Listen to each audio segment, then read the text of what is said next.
guys looking forward to getting over to Perth?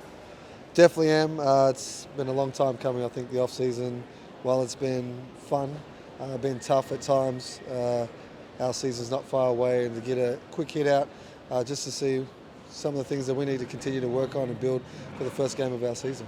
It's been a lean couple of years for the Sixers, but you must be really pleased with how the squad's come together in the off season. Very happy with having my paw print put on this talented group. But in saying that, we're yet to come together. We've had a handful of days practicing, my whole coaching staff and having an organisation come together. That's not just on court, but off court. We're still integrating and coming together in that space, but I'm excited for sure. Interesting for you to head to Perth, and you've got like a former 36er who's now the head coach over there. It's an interesting story. Definitely, there's a lot of great stories in the game of basketball, and I mean, even when I took the job here for the 36ers, and I spoke to JR and did you interview for it? He was like, no one called my number. No one got. I was like, I knew he wasn't far off, and clearly with the jobs that were available at the time, and there's not many. When there was only 9 teams, now there's 10 teams.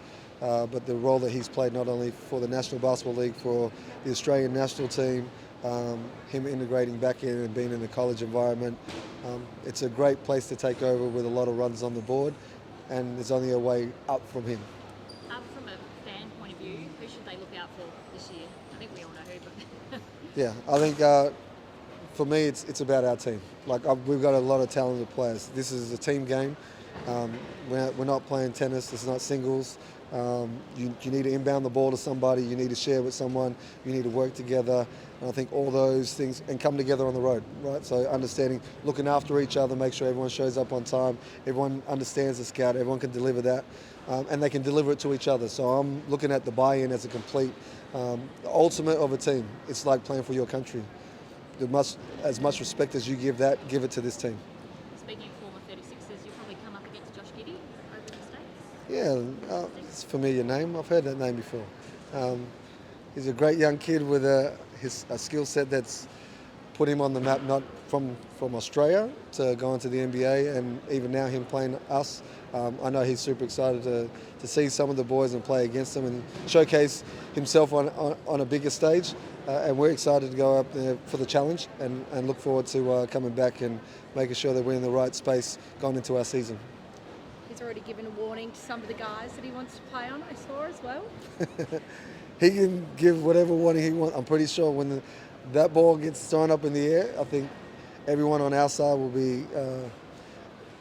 I'm not a big fan of having threats of pit bulls and things like that, but we'll be hungry enough to get after it and play elite basketball on a great stage to perform for Australia and for the USA. You mentioned the guys getting along on the road. How important is that culture to you and where you've come from as a team? It's massive. I think it sets teams apart. It's also one of those things that build franchises. It's easy to take away, like anything. When you're building something, it doesn't come straight away. We all know that, and it takes a lot of time. But in that process, there's different ways that you can build, different people that you have involved that can integrate very quickly.